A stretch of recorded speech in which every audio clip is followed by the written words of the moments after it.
Greetings to our friends in the net of bird-friendly Amazonian International. Today is March 24, 2024. The temperature is a little warm. However, the weather is lovely in the natural surroundings of Birds&Bees Ornithological Research Station.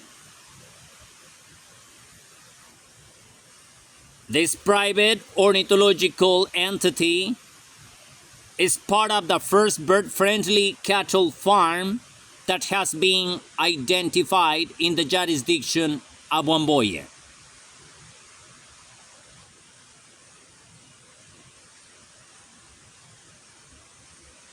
We are broadcasting with a purpose to show you part of the ornithological richness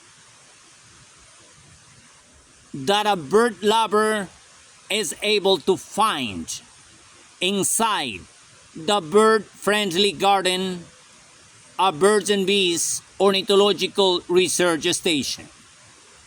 We are showing you a newborn of a common Pauraque.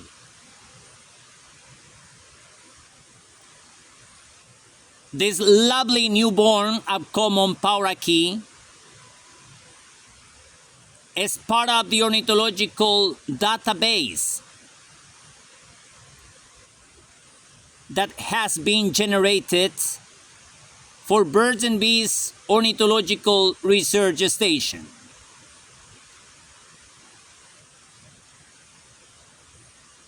We invite you to discover the fascinating world of birds thanks to the cameras of bird-friendly Amazonian International.